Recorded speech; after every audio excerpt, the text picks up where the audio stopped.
Halo ummata keenya ummata Oromoo salaamu alaykum. Duraan Facebook irratti waan garagara islaachisu turre waan akka ispoortii waan garagara waan nama hawwatu.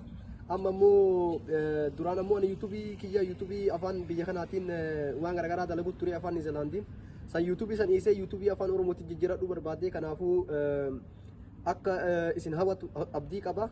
Video garagara challenge garagaraatiin ijoollee tana wajjin waan garagara waan nama hawwatu dalagu barbaadna kanaafuu isinillee akka daas isin jedhu waan isin barbaadan irraa dalagu barbaadna kanaafuu akka subscribe nu gootanii YouTube keenya jala seentanii akka subscribe nu gootanii ammallee share walii gootan abdii qaba.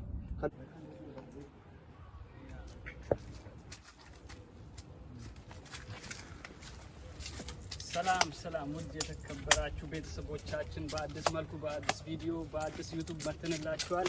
ሰብስክራይብ ሼር ምናምን ማድረግ እንዳትረሱ። እንደምናዝናናችሁ ተስፋ አለን። ላይክ ሼር ሰብስክራይብ እንደምታደርጉ ደግሞ ተስፋ አለን። ሰላም ሼር ቆዩልን። ይመቻችሁ። Let's go. Beeksisa. I'm doing my introduction in English because I forgot my language. I was born in Ethiopia but I grew up here, so I forgot the language, so I'm doing my introduction in English. So me and my boys are bringing new video out on Sunday, every Sunday. So subscribe and share and watch us our video. Thank you for watching. Galatoma. Agettanii jirtanii kun olaala ka galatoma. Yeroo gabaabatti